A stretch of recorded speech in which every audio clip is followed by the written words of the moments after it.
Hello, welcome to another video of ES Futures Trading. Today is Thursday, it is July the 3rd. It is July 3rd, 8:55 a.m.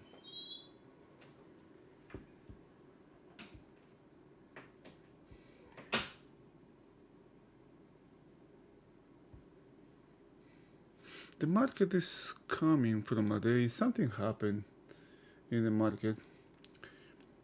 There's change, the market has changed. It all started with Fitch downgraded the newest bonds and added some pressure to the downside. The structure below is extremely weak. It was extremely weak. But momentum was to the upside. You can see here the bigger time frames. This is monthly, weekly, and daily, and the monthly has been trending to the upside for 1, 2, 3, 4 months here, out of breaking out of this 14-month range. Something's the same story. We have the weekly, we have a range and the breakout here. But the most interesting part happened here in the daily. When this market started to buy from this trend line here. And you could see that we were talking about that line when the market was down, was bought from here, I guess, and that's about 2 weeks ago. But momentum, when the market has momentum, we never know when momentum, how far momentum can take the market.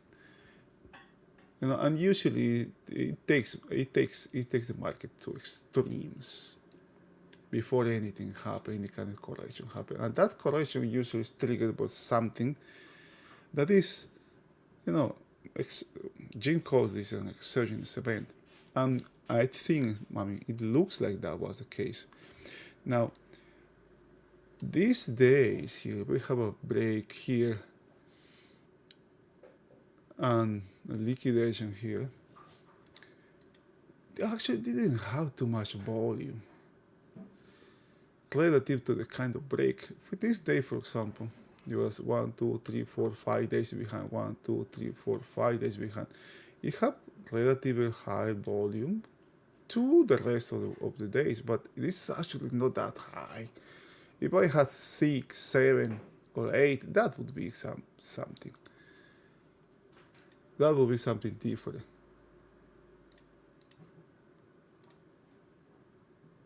If I got something up here, for example, but this is kind of like a relatively low.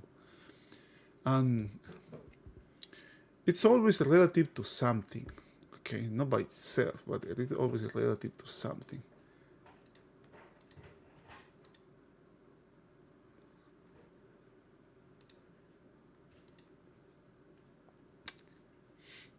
That's on one side.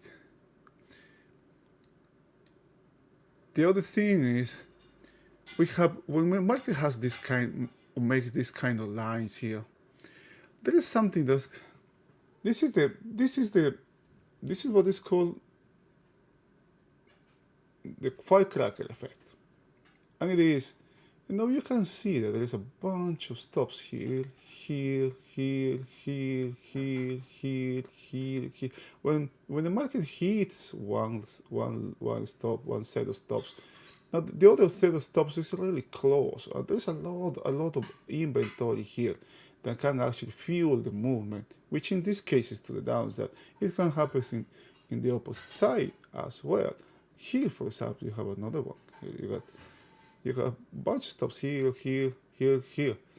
And the market just keeps taking, and finally you make a spike to the upside, and that's the end of the moment. We never know when it's going to end, okay? That's the thing. We never know. Now, there is something really interesting here. There's something really interesting here. And that is,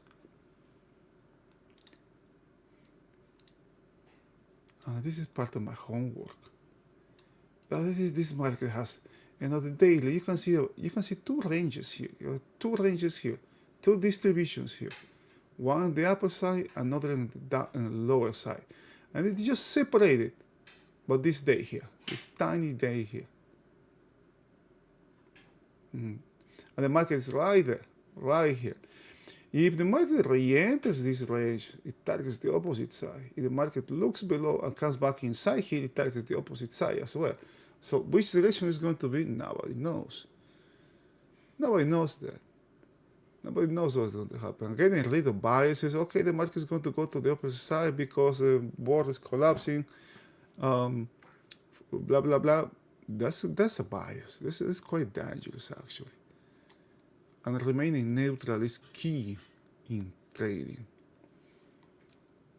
Acknowledging the biases can help to neutralize them. Now, zooming in a little bit. Oh, there's something else before I go. In the weekly it was very organized chart as well. Very nice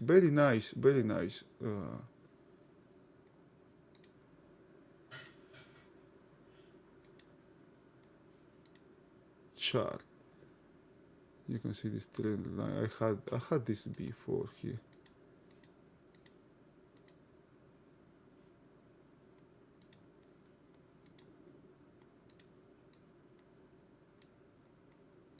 Which was this one. It was amazing how this could just be moved higher here for the next one. Here, and then just here. You just keep moving higher. Can you see? This is technical trading.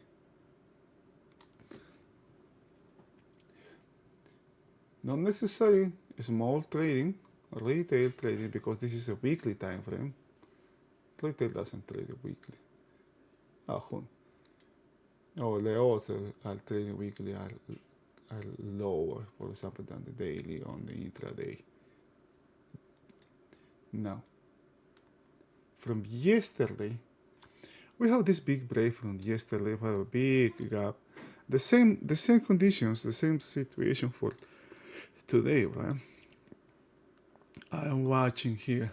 I will pay attention. If I remember this day here, what happened here during this day. That this is a very important level here. That's why I still decided to keep this level here. This would be a gap now if the market opens.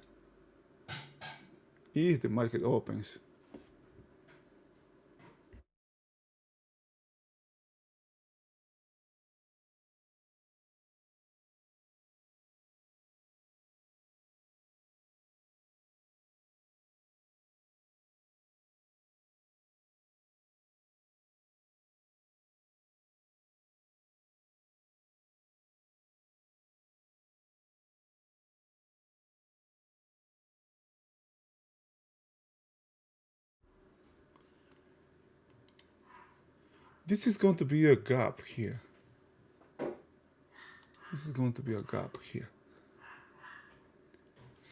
If the market, I'm going to pay special attention to the gap today. And something from yesterday that I wasn't sure actually how to call this.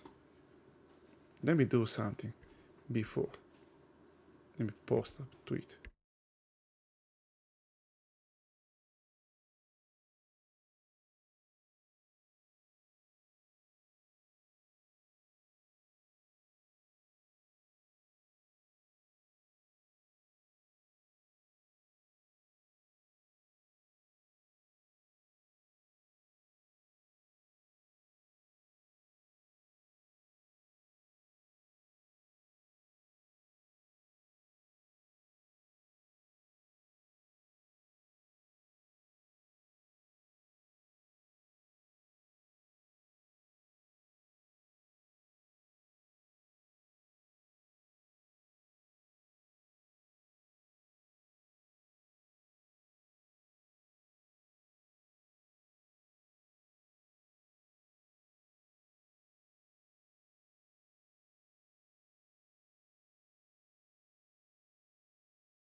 Alright, I have just posted something. If you're interested in this, no, sometimes I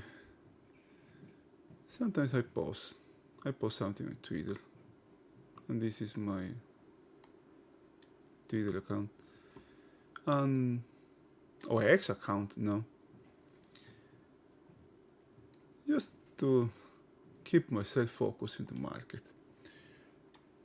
And I don't know what I was talking about. Oh, I was talking about this gap here. We have a gap now, another gap.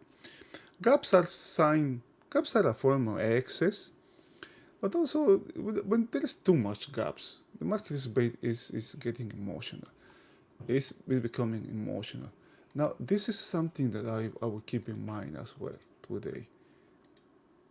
This gap, this distribution close from yesterday.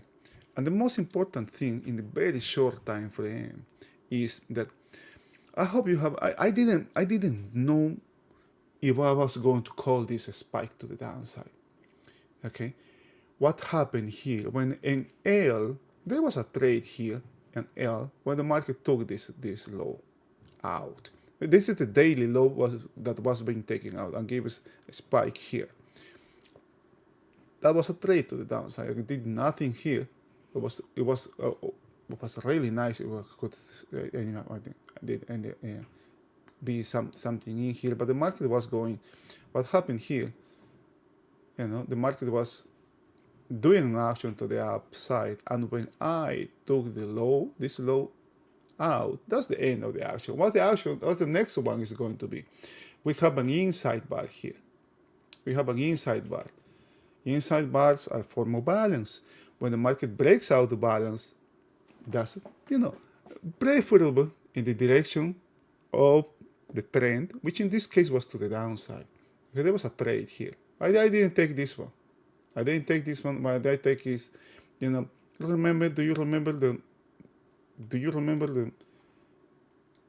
the distribution curve or the diffusion model?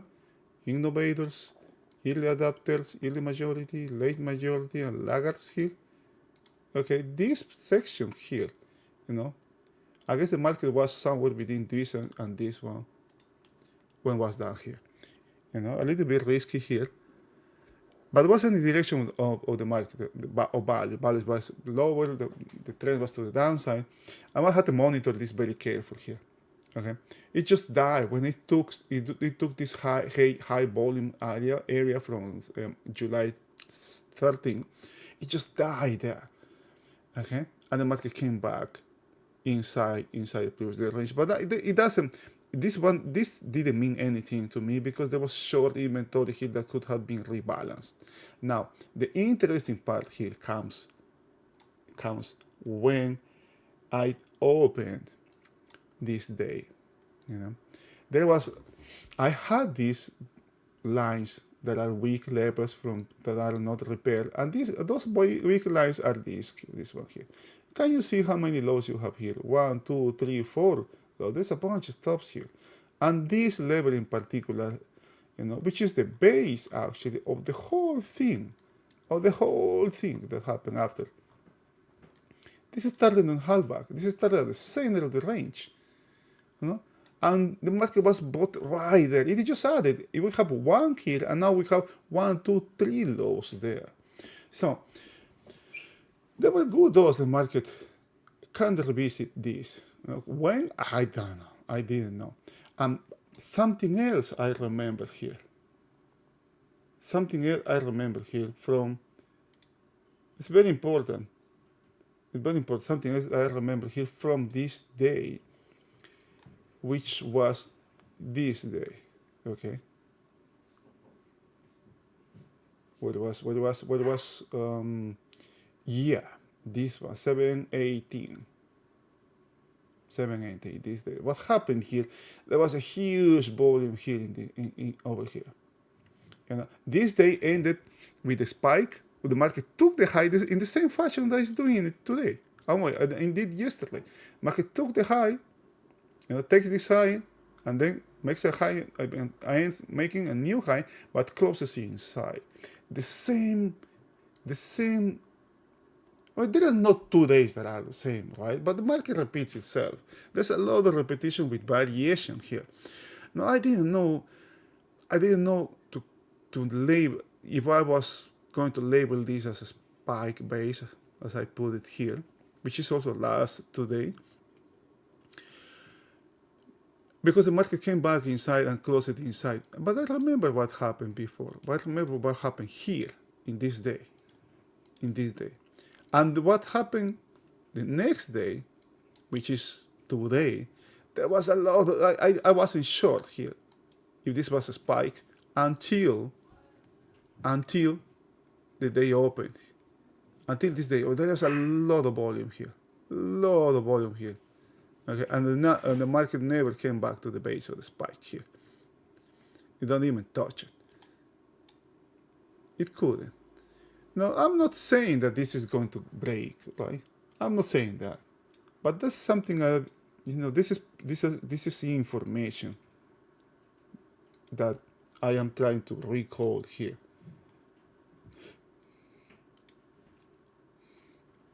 Now, today, we have a gap. Today, we have a gap to the downside, which closing the market closing the gap will be this. If the market opens down here, we know we have four, 5 sets of stops being hit here. Another 4 or 5 sets of stops being hit from yesterday low. Remember, 1, 2, 3 set stops being hit from this. And the market, next thing is the market is right here, in between these 2 ranges here. One big one down here, another big one down here, and this just this single day separates both of them. Okay? Notice that thing. If the market comes, I'm going to come back to this now. These are the scenarios that are always. This didn't. I was checking this before, but now it's becoming relevant. Today is becoming relevant.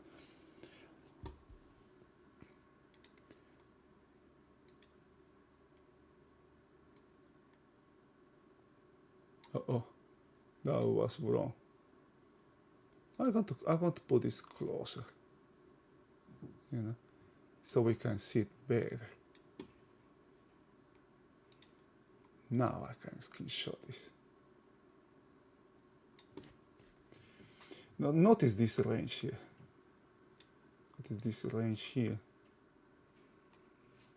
And notice this range down here.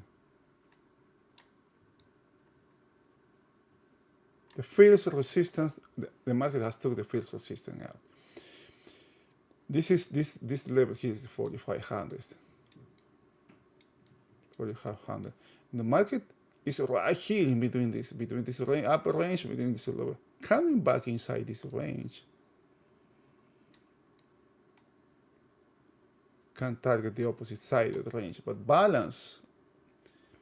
The market is coming back inside this range. We have to monitor what happens here, because if the market, instead of trading to the downside, comes back here, if the next thing the market does is come back here and come back into this range, which what it actually does is targets the opposite side.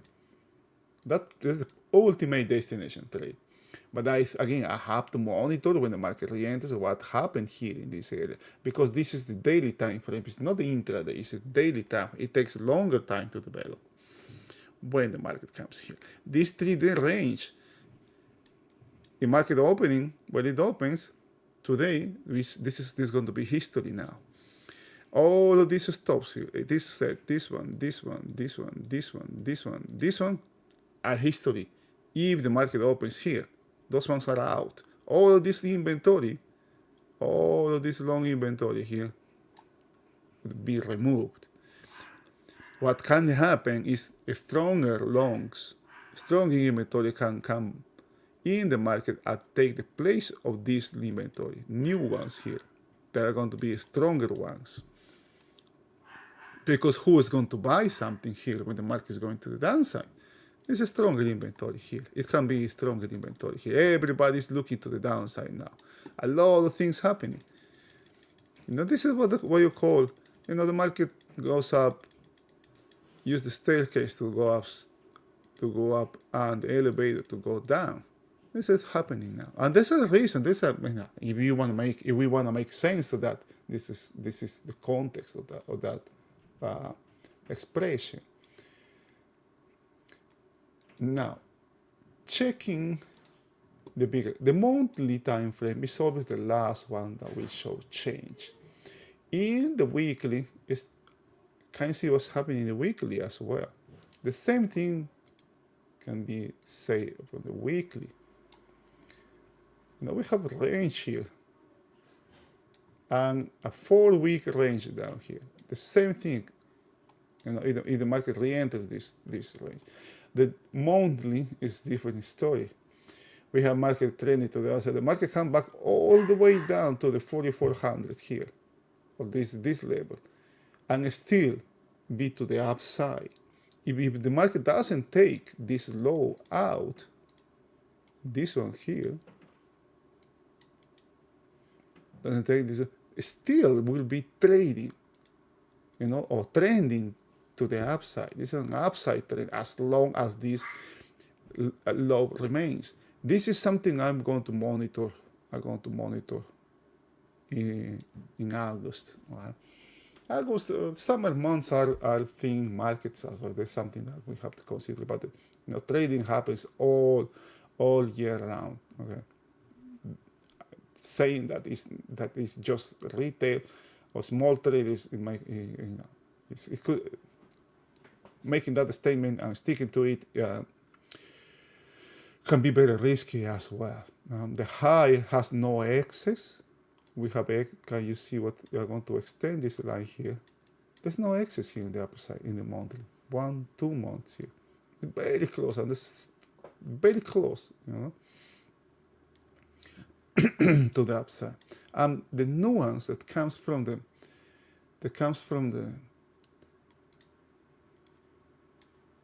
profile, for market profile, is that this high, the market high, was made in the overnight, man.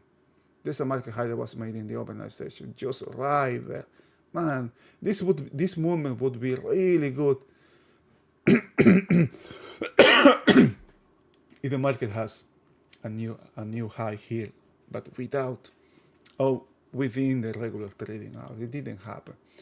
Now we have an important thing over here as well. There was a gigantic gap here, and the overnight gap. This triggered by the downgrade of the used debt, and sometimes this kind of reaction, this is just knee-jerk reaction the market has, can be retraced actually.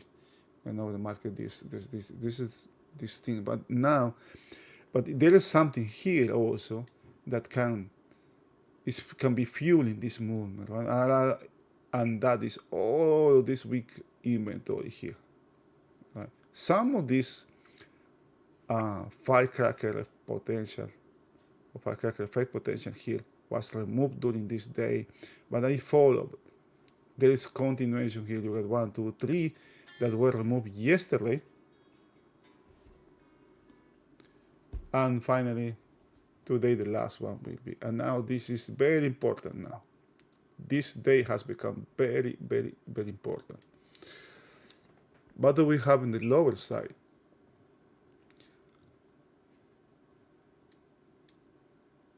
I'm going to add.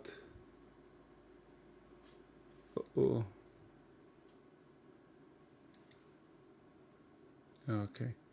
There's look at this. What do we have below? There's nothing here. If the market and this day here in the daily, this is what separates this distribution on the upper side from the big distribution on the lower side as well, and there is nothing here. Part of this. Okay, Oh, this is nothing here. I hate when this happens. Um, there is a gap here. There's a gap here. There's nothing here. If the market takes this area and comes back to some buying is expected in 4,500, just around 4,500, but there's nothing there below. And not look at this day as well, the day below. There's a lot of single prints here.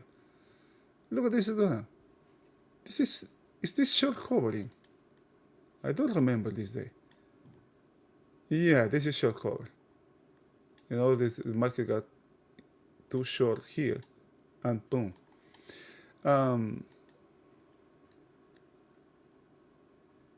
What is this? This is irrelevant now.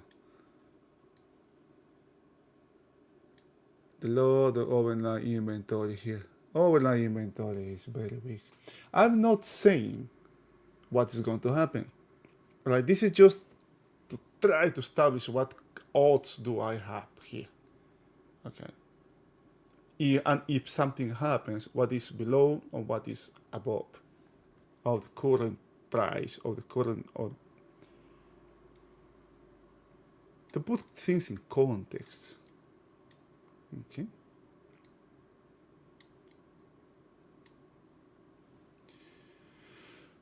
I think it's too much. What I'm going to do, I have too much information here. I'm going to remove.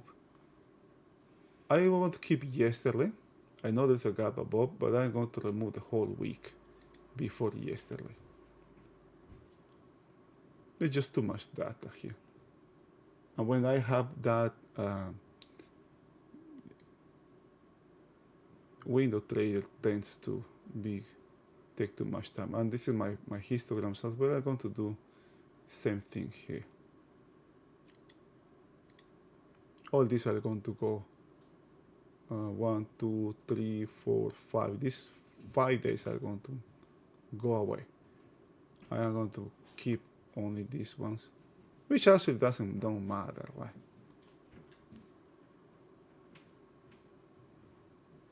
Because what matters to me is this day and what may happen below this day. Let's check this one out.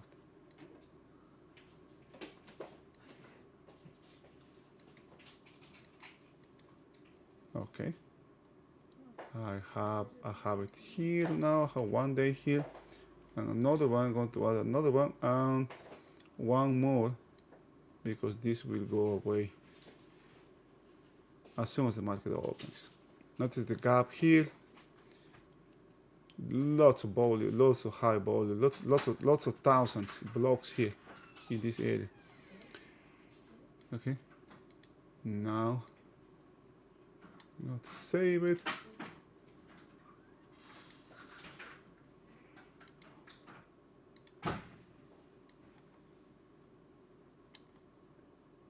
Save it here. I'm going to save this one as well. Okay. Now this is just a couple minutes to the opening. My focus is the gap. I am focusing the gap here. What the market can do with the gap. Market closing the gap. As soon as the market closes the gap, things change. I'm going to start monitoring value if the market closes the gap. Keeping the gap open, if market re-enters this range, it targets the opposite side of the range. But if market does or can close the gap, there's the potential for continuation or having some kind of spike to the downside is there, because of all of these stops days that are here. The question is, if that happens, there's actually nothing here that is holding this market, nothing there. All right. 5 minutes before the opening. If you have any questions, please let me know. Otherwise, guess I'm going to call it a day. We are always adapting here. We are always adjusting, making adjustment. For me, the adjustment that I'm doing is I am focusing. I cannot make the stream now because it really affects me. I was really pissed when I realized that I had to do something when this day. Where's this day? His I removed. The day the high day has a big break. There was something very clear there that I missed because it happened when I was doing a market update. I was talking to somebody. I don't know what I was doing there, but I missed. I wasn't. My focus wasn't in the market at that moment in time. Being away, so out of the stream, being just watching the market, observing the market, it has proven that for me is better. Okay, and these things are you are always looking, you are always observing yourself as well. What works, what doesn't work, all the time, all the time. Sometimes we can say I figure out the market, but the market is always changing as well. You may be right, but it's always changing. Always is changing. Okay, all right. I wish you guys a good trading day. Stay safe. If I see something, I will post something on the Twitter account. All right. See you. Bye bye.